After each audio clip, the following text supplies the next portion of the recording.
A finales del siglo XX en Cuba, se vivía una profunda tensión entre la expresión individual y la ideología del Estado. El gobierno, con su férreo control del poder, dejaba poco espacio para las voces disidentes. Expresar una opinión contraria a la doctrina establecida no solo estaba mal visto, sino que era un acto peligroso. En este período surgió la mentalidad de la policía del pensamiento, donde desviarse de la norma podía acarrear graves consecuencias. A medida que el gobierno cubano buscaba consolidar su poder, la noción de libertad de pensamiento se convirtió en sinónimo de traición. Aquellos que se atrevían a pensar diferente eran tachados de traidores. Esta etiqueta no era solo una maniobra política, sino también social, creando un abismo entre los ciudadanos. Familias enteras se vieron divididas, vecinos se volvieron enemigos y el miedo se apoderó de la vida cotidiana. El contexto cubano en los años 80 era un polvorín de dificultades económicas, desilusión política y malestar social.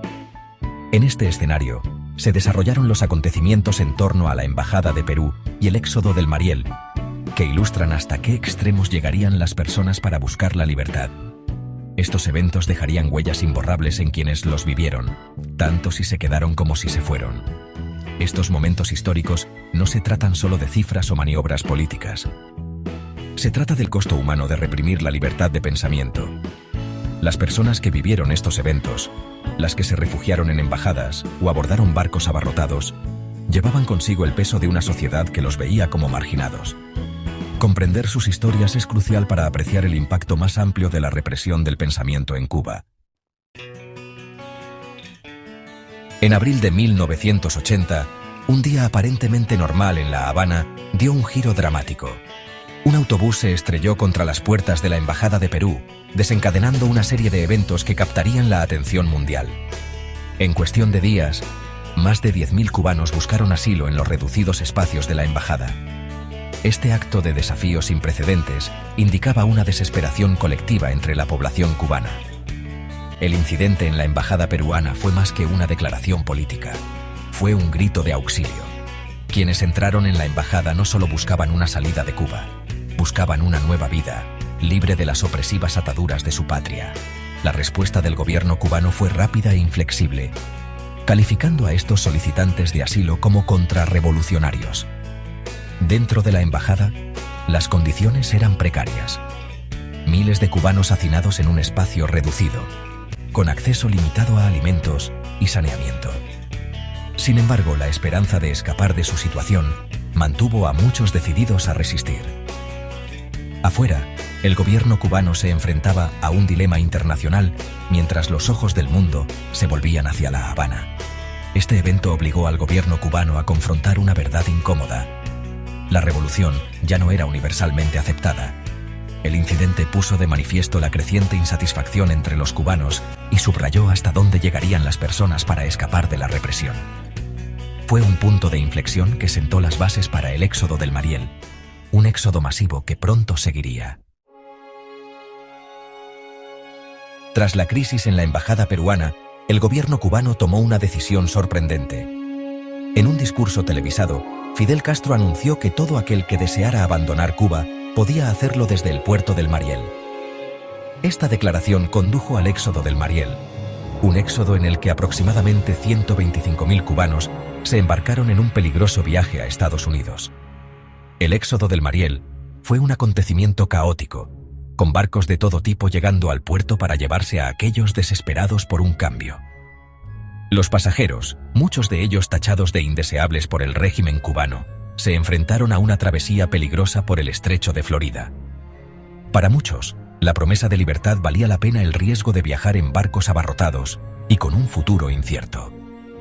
El éxodo no estuvo exento de controversia. El gobierno cubano aprovechó la oportunidad para librarse de aquellos considerados social y políticamente indeseables, incluidos delincuentes y enfermos mentales. Esta medida complicó la situación, ya que el gobierno estadounidense tuvo que lidiar con la afluencia de marielitos, mientras la sociedad estadounidense debatía su integración. El legado del éxodo del Mariel es complejo. Para quienes lograron llegar a Estados Unidos, fue una oportunidad de empezar de nuevo, pero el camino estuvo plagado de desafíos. Los marielitos se enfrentaron a la discriminación y a las dificultades mientras intentaban construir una nueva vida. Sin embargo, su determinación y resiliencia dejaron una huella imborrable tanto en la sociedad cubana como en la estadounidense, poniendo de manifiesto el costo humano de la represión política. Sección 4. La estrategia del repudio popular. Presión psicológica y social. En medio del caos del éxodo del Mariel, el gobierno cubano empleó una nueva táctica, la estrategia del repudio popular. Estos no eran solo mítines autorizados por el Estado, eran demostraciones públicas de hostilidad contra aquellos que se atrevían a pensar diferente o intentaban irse. Organizados por las brigadas de respuesta rápida del gobierno, estos eventos estaban diseñados para intimidar y aislar a los disidentes. El impacto psicológico de estos mítines fue profundo. Las familias se dividieron, las amistades se rompieron y las comunidades se desgarraron a medida que las personas eran obligadas a participar en actos públicos de humillación. El ambiente en estos eventos era denso, cargado de consignas y cánticos, mientras las multitudes eran incitadas a un frenesí contra sus propios conciudadanos. Era un escalofriante recordatorio del poder de la propaganda y la presión social. Las víctimas de estos mítines se enfrentaron a algo más que al abuso verbal. Fueron marginados de sus comunidades, sus reputaciones quedaron manchadas y sus futuros inciertos. Para muchos, el miedo a ser blanco de ataques era un poderoso elemento disuasorio para expresar su disidencia o incluso considerar la emigración. El tejido social de Cuba se vio alterado a medida que la confianza entre vecinos se erosionaba. A pesar de los esfuerzos del gobierno por controlar la narrativa, estos eventos revelaron las profundas grietas dentro de la sociedad cubana. Los mítines de repudio fueron más que una herramienta de represión. Fueron un reflejo de un régimen que luchaba por mantener su control sobre el poder. Sirven como un crudo recordatorio de hasta dónde están dispuestos a llegar los gobiernos para silenciar el pensamiento libre y mantener el control. Sección 5. Conclusión. Las secuelas y la importancia del diálogo. Los sucesos de 1980 en Cuba dejan enseñanzas perdurables sobre el costo de reprimir la libertad de pensamiento. Los incidentes en la embajada peruana y el éxodo del Mariel ponen de manifiesto hasta dónde están dispuestas a llegar las personas para buscar la libertad. Mientras tanto, la estrategia del repudio popular pone de relieve el poder destructivo de la presión social y la manipulación gubernamental. Estos eventos dejaron cicatrices en la psique cubana, afectando tanto a quienes se fueron como a quienes se quedaron. Para las generaciones de cubanos que vivieron aquella época, los recuerdos son vívidos recordatorios de las dificultades de aquellos años. Quienes emigraron a menudo encontraron nuevas oportunidades, pero se enfrentaron al reto de construir nuevas identidades en tierras extranjeras. Mientras tanto, quienes permanecieron en Cuba lidiaron con la continua supresión de la libertad de expresión y las divisiones sociales que los mítines de repudio exacerbaron.